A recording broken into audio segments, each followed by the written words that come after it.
Before the flood, the world wasn't simple.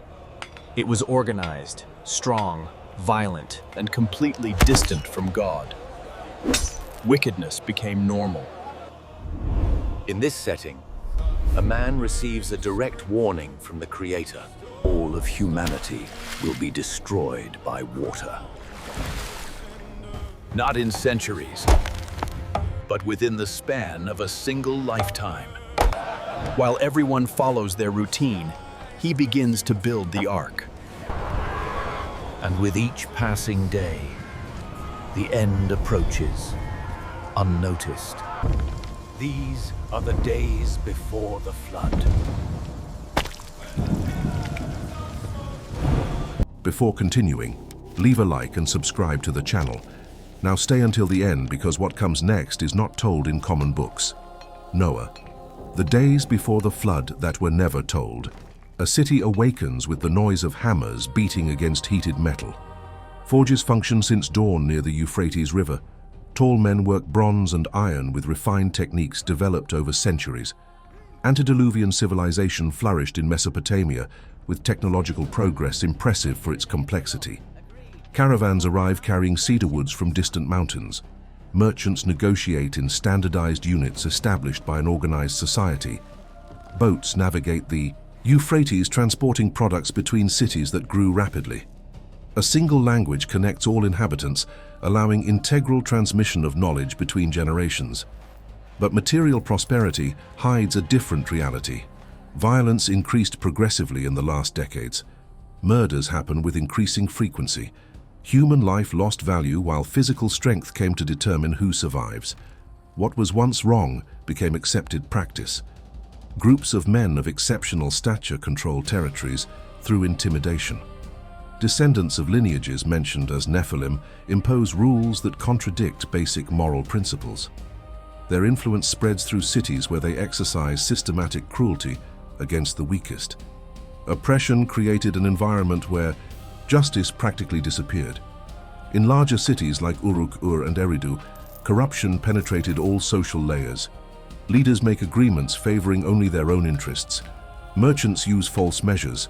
Artisans produce weapons used mainly for violent crimes. Society directed productive capacity toward instruments of destruction. Amidst this degradation, some families maintain different principles. One lives near the banks of the Euphrates, where constant movement of commercial vessels is observed. The patriarch is named Noah. He works as a naval builder with recognized knowledge regarding naval carpentry techniques. His reputation is respected even by those who do not share his values. Noah is 600 years old when the central events begin. His accumulated experience allowed him to develop construction methods that few master. He knows properties of different woods, sealing techniques, and structural calculations necessary for vessels of large dimensions. His workshop possesses specialized tools created by himself. The family includes his wife and 3 adult sons, Shem, Ham, and Japheth. Each one learned specific aspects of the paternal trade. His sons are married to women who share the same moral principles. 8 people live following a lifestyle that contrasts radically with patterns predominant in society. The family routine includes productive work, respectful coexistence, and regular spiritual practices. They dedicate specific time for communication with God through prayers performed according to traditions transmitted since Adam.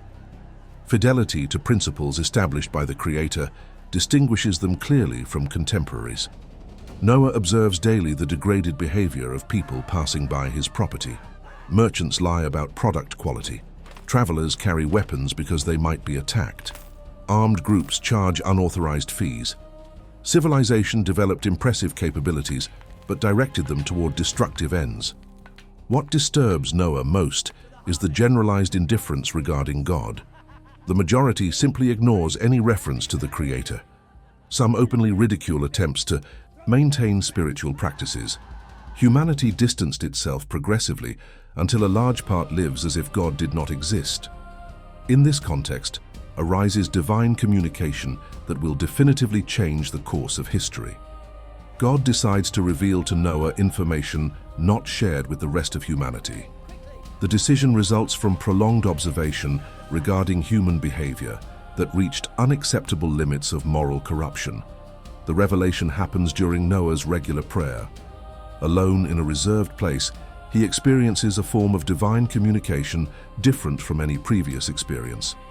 The message contains specific information about future events and detailed instructions about actions necessary to preserve human and animal life.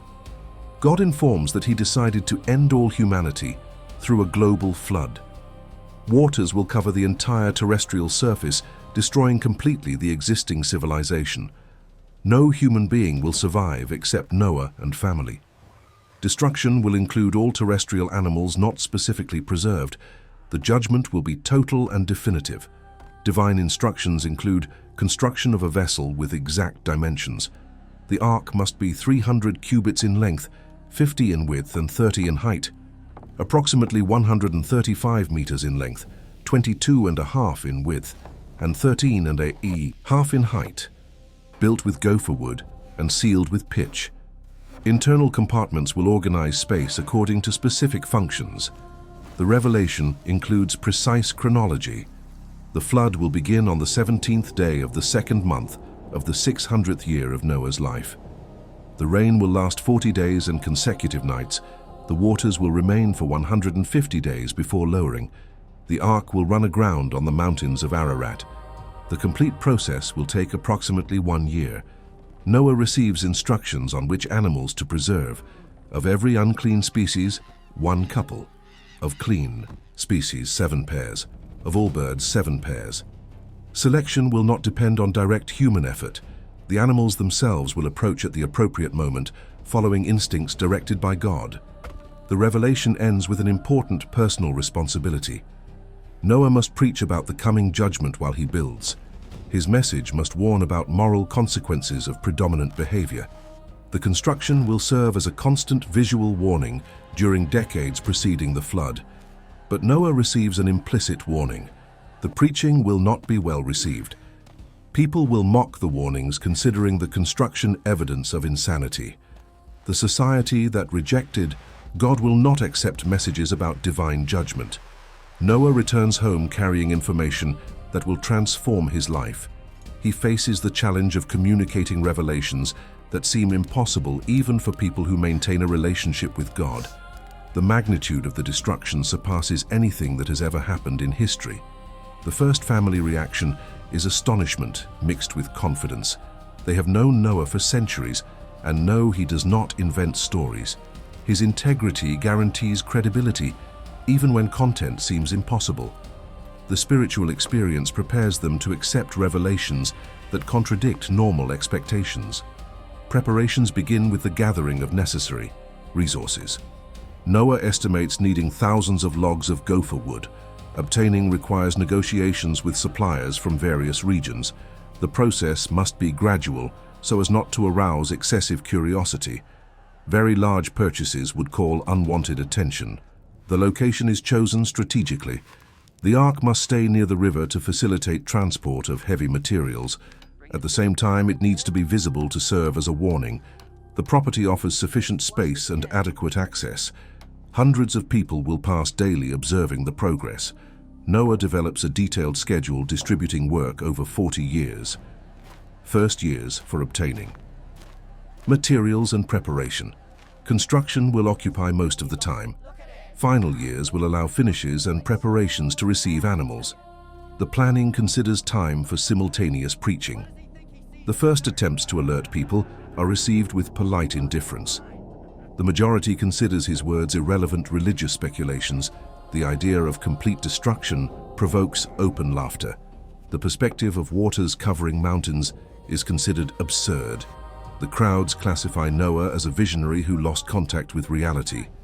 The situation worsens when he announces intentions to build a gigantic vessel. Information about dimensions provokes laughter. Engineers explain publicly why it would be impossible. Experts demonstrate mathematically that a structure of such size would not float adequately. But Noah persists in preaching while initiating preparatory works. He hires workers to fell trees in distant forests. He organizes transport of materials via river route. He establishes depots to store woods that must dry adequately. Each action confirms determination to execute an apparently impossible project. The first years attract curiosity of experts. Experienced builders visit to observe techniques. Some are impressed with creative solutions for complex structural problems. The Ark grows slowly, following quality standards that surprise skeptical observers. Merchants follow progress month after month. They observe total dedication of the family. They see precision with which each piece is cut and fitted. They witness extreme care ensuring perfect sealing. They develop reluctant respect for technical competence demonstrated. 20 years after start, basic structure is complete. Its appearance impresses severe critics. It possesses proportions demonstrating advanced knowledge of naval engineering. Enormous dimensions create undeniable visual impact. Quality evidences competence that few would equal. But preaching continues rejected. During last 5 years before the flood, preaching assumes character of final warning. Noah explains that construction represents demonstration of divine mercy, offering opportunity for salvation. Patience allowed decades of warning. The Ark symbolizes possible escape for whoever abandons destructive paths, but antediluvian society chose to interpret patience as evidence that nothing would happen. Absence of immediate judgment strengthened conviction that God would not intervene. Normal life continuing for decades convinced majority that predictions were religious fantasies. In the 40th year, unusual events begin. Animals of different species migrate toward the property in numbers never seen. Predators and prey travel together without normal hostility. Domestic animals abandon owners spontaneously walking to Ark. Animal behavior creates generalized curiosity. Veterinarians cannot explain abandonment of normal territorial instincts. Zoologists observe that migrants include species from geographically distant regions. Phenomenon defies known patterns, attracting attention of scholars. As specified day approaches, migration intensifies dramatically. Birds arrive in flocks representing all known species. Terrestrial animals converge in numbers, demanding systematic feeding procedures. Organization follows patterns anticipating entry according to revealed specifications. Noah announces that judgment will begin in 7 days. Final sermon attracts largest crowd ever gathered to hear his message. Thousands observe unusual animal behavior. For the first time, some show signs of concern regarding possible veracity of warnings. Animals enter organized in pairs and groups of 7. Spectators observe process operating beyond human direction. Noah simply opens sections and animals enter according to predetermined schedule. Predators ignore prey walking alongside. Whole process demonstrates superhuman coordination. On the 7th day before the flood, Noah and family enter following all animals sent by God. Crowd waits for dramatic announcement or invitation for others to join. Instead, door closes without human intervention, operating smoothly and completely sealing structure with irreversible finality. Crowd remains observing, waiting for immediate dramatic development. Many wait during night, anticipating signs, justifying witnessed preparations. Some camp for days observing evidences. Majority returns to activities when nothing unusual happens. On the 17th, day of the 2nd month of the 600th year of Noah's life, exactly as revealed, the catastrophic flood begins. First drops fall during dawn like normal rain. People wake up with familiar sound of water on roofs without imagining they witness start of greatest catastrophe of human history. Merchants prepare merchandise for routine trips. Artisans light furnaces for another day. Life follows habitual rhythm, while divine judgment begins silently. The Ark remains closed, while curious ones observe if any dramatic change will accompany start of promised rain. Many expected obvious supernatural signs, confirming veracity of predictions. Normal appearance of initial precipitation disappoints those anticipating extraordinary phenomena. During first hour, intensity increases gradually. Leaks transform into continuous flow. Small puddles connect forming streams running through streets. Drainage systems demonstrate signs of overload. Volume quickly surpasses absorption capacity of soil. In the first 6 hours, Precipitation reaches levels worrying experienced residents. Intense rains are known in Mesopotamia, but continuity and volume exceed previous experience. Secondary rivers overflow inundating areas normally dry. Roads transform into impassable mud pits. During first complete day, water falls without interruption or diminution. Rain maintains extraordinary levels, alarming even most complacent residents. Constructions with poorly sealed roofs develop serious infiltrations. Underground deposits are invaded by water penetrating through saturated soil. Population interprets events as exceptionally strong storm that will eventually pass. Accumulated experience taught that even most intense rains cease, allowing return to activities. Confidence in historical climatic patterns prevents recognition that precipitation represents completely different phenomenon. On the second day, situation becomes obviously abnormal. Water continues falling with intensity, not diminishing during any period. Main rivers begin rising beyond levels never recorded. Euphrates and Tigris exceed banks for distances, inundating cities previously considered safe. Authorities organize evacuations, directing residents to elevated grounds. Population collaborates, maintaining calm, following procedures established for local flooding. Experience with seasonal floods provided protocols apparently adequate. No one imagines that levels continue rising indefinitely. During third day, levels reach heights, forcing abandonment of buildings in low areas. Main streets transform into impassable rivers, with current too strong for safe passage. Businesses on ground floor suffer complete loss of merchandise. Families relocate to upper floors, hoping flood lowers. Economic impact becomes severe, with commercial routes completely inaccessible. Caravans remain isolated on high grounds, unable to continue journeys. Agricultural fields disappear under lakes expanding as water continues falling. Storage facilities are compromised, contaminating essential supplies. On the fourth day, unprecedented phenomena accompany continuous rain. Water emerges from underground sources that never produced significant flow. Springs appear where none existed. Aquifers erupt through surface layers, creating new sources contributing to flood. Geological base seems to release water through mechanisms defying understanding. Geologists observe with increasing alarm how groundwater combines with precipitation, creating volume exceeding any conceivable natural process. Calculations demonstrate that quantity falling plus emerging surpasses absorption capacity of entire known world. Phenomenon clearly operates beyond normal meteorological patterns. During fifth day, levels make normal urban life impossible.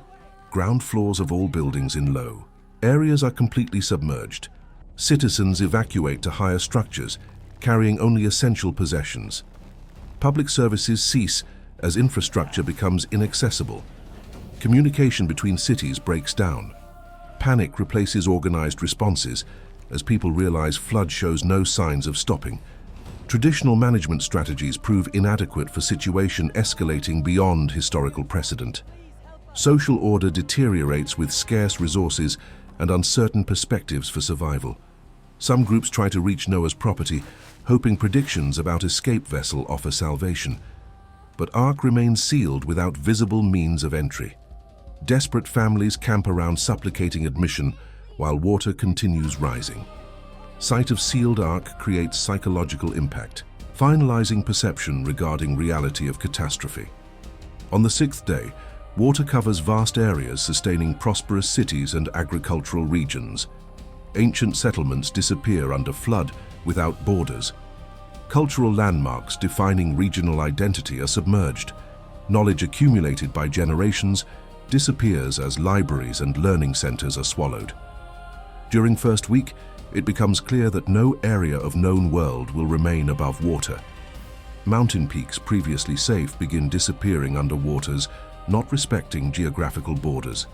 Civilization that developed sophisticated understanding of hydrology finds knowledge useless against phenomenon operating beyond natural laws. Military forces try to maintain order through organized procedures, but traditional structures collapse. Communication becomes impossible, and supply lines are cut. Elite units previously maintaining security find themselves equally defenseless against disaster affecting everyone regardless of social position. On the 10th day, depth exceeds height of tallest buildings previously dominating city horizons. Ancient towers serving as navigation landmarks disappear under surface continuing to rise. Visual references for geographical orientation are eliminated, leaving survivors in aquatic environment without familiar characteristics. Floating debris creates dangerous obstacles for navigation in floodwaters. Broken woods combine with domestic goods and dead animals, forming masses threatening remaining survivors. Debris field contains fragments of entire civilization, including tools and records representing accumulated human achievement. During second week, remaining survivors realize flood represents complete destruction rather than temporary disaster. No strategy exists to deal with situation eliminating entire base upon which society was built. Traditional leadership becomes meaningless when authorities possess no resources to address problems. On the 20th day, levels submerge even highest mountains of the region. Geographical features defining landscape for millennia disappear under uniform surface extending to horizon. Familiar world-sustaining human civilization ceases to exist, leaving only infinite aquatic environment without recognizable landmarks. On the 40th day, final rain ends as predicted in original warnings, but levels continue rising, fed by underground sources releasing stored water. Scientific understanding of geology proves inadequate to explain mechanisms producing extraordinary volumes from subsurface sources. On the 100th day after start, virtually no human survivor remains alive outside the Ark. Vast majority of antediluvian civilization perished in waters covering entire Earth, eliminating evidence of sophisticated culture developed over centuries. During period when waters lower, Ark eventually touches ground on mountains of Ararat as predicted. Journey from construction site to final rest demonstrates supernatural guidance, operating during catastrophic period, preserving chosen representatives for eventual repopulation of purified Earth. Noah and family eventually leave Ark to begin establishing new human civilization in world without resemblance to previous environment. Comprehensive destruction creates need for restart based on moral principles, motivating God to preserve this family through judgment, eliminating every other human being. The story concludes recognizing that greatest achievements of human civilization proved useless when confronted by divine judgment, responding to moral corruption, reaching levels requiring complete elimination. Patience demonstrated by decades of warning through preaching and construction provided opportunity adequate for repentance, universally rejected by antediluvian society, choosing continuation in destructive patterns. The global catastrophe happened after extensive period of clear warning, during which visible preparations were built in full view of entire population. The choice to ignore divine warnings led to complete destruction through flood sent to cleanse Earth of moral corruption.